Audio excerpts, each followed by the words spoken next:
The more people that become fascinated with reptiles, the more people we have in the hobby.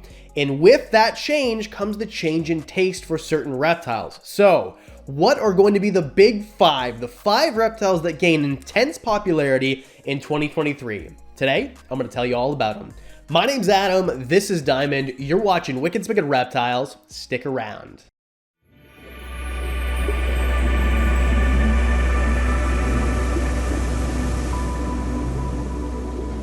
I love making these videos. These are the fun ones. I did one for 2021 and 2022. Did my predictions come true? Here's a playlist right here. You tell me. But here are the 5 that I think are going to jump up in popularity that you might not have ever heard of before until now. But I promise you, you will next year. Let's start off with number 5, Rhino Rat Snakes. Now, I know personally, I got my first one just a few months ago, right after the CRBE in Mississauga and Toronto, the big reptile expo we have in September. I know that Dion at Reptiliatus just got some, and there are some crazy morphs, or one crazy morph that I've seen, which are these blue. I think they're xanthic rhino rat snakes. They're completely blue. They're amazing. They're beautiful. I can't even believe they exist. Now, mine is super small. I got a tiny one, but she's going to grow. These animals start off super duper small, but they're going to get between 3 and 5 feet. Now, these are an Asian rat snake. They're in the rat snake family. They come from places like Vietnam, China, that area of the world. And of course, I'm not going to go and forget. They're called rhino rat snakes because they've got that, well, it's not even an appendage really. It's a bunch of scales overlapping that create what is basically a horn on their face. Now, we don't really know why they have these. We do think, or researchers, people who are much smarter than me, like to think that maybe it's for males to kind of joust with each other almost when mating, but we don't actually know that to be the case. It's just a theory for now. The reason that I think they're so cool is because they are semi-arboreal, so you're going to find them in the trees, but not in the canopies, a little bit lower down. And they're also going to spend quite a bit of time in the water, because in the wild, they're going to eat things that are around streams and rivers. I've been to Asia, Thailand specifically, and I've been in these types of scenarios, these types of areas where you would find them. Of course, there's no rhino rat snakes because they don't live there, but we found flying snakes there and other types of snakes that have similar type of diets, although might be a little bit higher in the trees. So to get kind of a visual of where they're going to be is going to allow me to set up my rhino rat snake in a similar way, so it kind of mimics the habitat that you'd find them in the wild. I'm super excited about it. Placid. They eat well once they get on mice, which is the responsibility of the breeder, by the way. They're going to grow pretty slow. They start off kind of gray, but then turn into a green as they age. Overall, amazing. I fell in love as soon as I saw them 5 or 6 years ago, and I finally saw them in real life, and I'm so glad I get to own one for my own collection. Oh, she needs a name. Put it in the comment section below. Like, not Pinocchio. Like, let's, or Steve Carell. Like, let's just kind of make it not about the nose, maybe. Is Carell not your last name? Not originally. What is it, Pinocchio? Number 4, African fat-tailed geckos. I've spoken about these ad nauseum, and I think that if you don't know what an African fat-tail is, you definitely know what a leopard gecko is if you're watching this channel probably. If not, that's fine. It's one of the most popular reptiles on the planet. They're small, about 7 or 8 inches. They are found on the ground. They're from India. These are leopard geckos. African fat-tailed geckos, on the other hand, very similar. If I showed my mom an African fat-tailed gecko, she would think, oh, it's just a leopard gecko, right? To the uninitiated, I see why you think that, because they have these kind of clawed feet, unlike, say, a crested gecko. They have eyes that have eyelids, which is very uncommon. There are only a certain type of species that have these, or certain family or group of species, I should say. They can't climb walls, the type of feet that they have. They don't have pads, and they're insectivores. So these guys are found in Africa. Like, they're kind of the same place that you'd find ball pythons, actually, in Western Africa, other places too, but if you follow, say, like a Dave Coffin, that's where he went, and he kind of showed us how to keep them in captivity compared to the wild. And what we noticed is that they're very different than leopard geckos in they like it a little bit more humid. These guys can live 15 to 20 years, no problem. So it's a long-term commitment. This is not a guinea pig or a gerbil. These are animals that you're going to need to have an enclosure that's properly set up. There's a care guide right here if you want to watch all how to take care of African fat-tailed geckos. Their eyes look like galaxies. They're absolutely beautiful. They're coming in so many more morphs. I just personally got into breeding these guys. It'll be my first season. So I've got an Oreo and I've got striped. These come in so many different paint jobs now. It's crazy, and I can't wait to see where they are in 10 years. Maybe not the same as, say, a leopard gecko, but either way, I'm very excited that I get to work with these guys.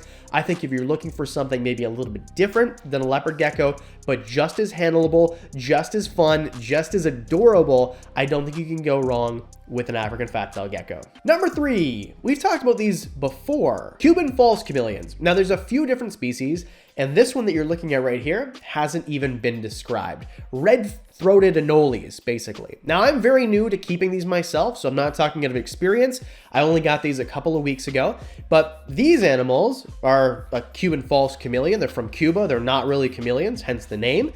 They do have the eyes that move independently, just like a chameleon, and they do have feet that are not chameleon-esque at all. They don't have a tail that curls around like most chameleons do. And these animals aren't from Africa or basically their chameleons are from other places too. But in general, you're not going to find these guys in the same area at all. They're from Cuba and surrounding area. Now, these are an anole species. So they're in the anole or anole, however you want to pronounce it, family. In the wild, they're going to eat things like snails. So they have blunt teeth and very strong, large jaws in order to crush the shell and eat that snail. They're going to eat the shell too. So these guys have a bit of a different requirement for diet. You can feed them canned snails, which I do, but I like to feed them things that have hard exoskeletons, mealworms, things like that, along with superworms, waxworms. Do your research. I'll do a care guide in a little bit once I have more experience, but I'm not really in the place to do that right now. These guys also, I think we named them what, like George and Martha or something? But they need better names. Just like drop all the names in the comment section. What do you think is going to be the most popular reptile in 2023 that wasn't popular this year? Let me know in the comment section below. I'd love to hear it. Number 2, Dwarf Monitors. Big fan, love Dwarf Monitors. My favorite are Ackies. I actually have an Ackie named Susan, but Pilbara Rock Monitors, Kimberly Rock Monitors, there's a bunch of different ones, and I think that some of them are really, really cute, right? Especially the Kimberly Rocks and the Pilbaras, in my opinion. I think they're absolutely gorgeous, like adorable. They're little mini dragons. Now, the Ackie monitors are still gonna get maybe about 2 feet, so around a similar kind of size to a bearded dragon, but they're not going to really act the same. They're from Australia, just like bearded dragons, but these guys are going to be mostly terrestrial. They like it way hotter. We're talking 145 degrees. Some people will say on the basking spot. Do your research first. Don't just put a lamp and make it 145. Some people say as low as 115. So do your research and think for yourself. But they need bigger enclosures because they're diurnal and they act a lot. They move around quite a bit. They are animals. They're going to be mostly insectivores. We're talking about Ackies here. This is the animal that I keep. I've had for a little over a year. And this animal, although they will dig quite a bit, they're not going to need tons of opportunity to climb. They're going to climb a bit, but you don't need like a 4-foot tall enclosure is what I'm trying to say. And they're egg layers too. So if you wanted to get a pair, be prepared for eggs. And I wouldn't recommend keeping them in the same enclosure full time because these animals generally like to be alone. And of course, there are a bunch of other channels you could watch if you want to do cohabbing and kind of more advanced type things. But in general, these lists are not supposed to be care guides. Go out and do your research. But I will tell you that if you want a monitor, please don't go get an Asian water monitor. I do not recommend it. Instead, go out and get a smaller monitor and do your research first. I love Ackies, by the way. They're freaking amazing. Number 1, reptile that is going to blow up in 2023, Macklots Pythons. Oh boy, do I love Macklots Pythons. I almost bought one. This is a while ago. And then he said, oh, it was sold. And then All Canadian Reptile Girl was the one who bought it. So, I mean, she actually gave it a great home. How can you be upset? She's got 2 of them. I am very lucky. I've been using this footage for quite a while. Thanks, Annalise, for sending me this. Amazing, because they're big. So in my opinion, they're just a little bit cooler than carpet python. Here's why. Hear me out. They are from Northern Australia, Indonesia, that part of the world. So same sort of area as you'd find in carpets. A little bit more of a dull pattern, but they're a little bit bigger depending on the size, right? Because carpet pythons, the coastals will get to 9 feet or bigger. But Macklots are going to be about 7 feet. They're stout, they're semi-arboreal, and they just look different. Their faces look so much different, and just their labial pits, the configuration, the way their eyes move around, they look like nothing else. Now, if they look like Sabu pythons to you, same family, these guys are very similar, but these guys are going to be bigger. The Macklots Pythons are going to be bigger. You're going to find them in the trees. You're going to find them on perches, and you need to give them a tall enclosure. This is not a ball python. You can't give it a 4x2x2. You got to give it some height too. But that kind of plays into why I think they're going to get a little bit more popular, because the trend that I see, and I love to see it, is people keeping less animals and keeping their animals in much larger enclosures. This warms my heart. I could not be happier about this.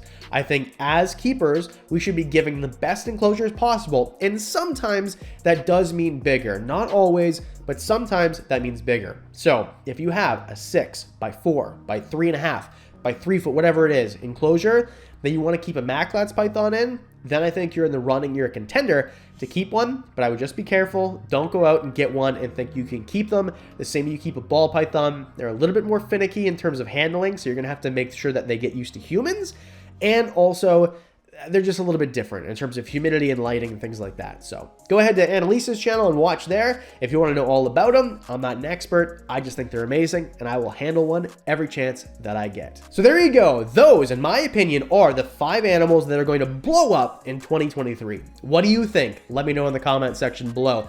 While you're down there, if you don't mind, hit the like button, leave a comment, hit subscribe. All those things really help this channel.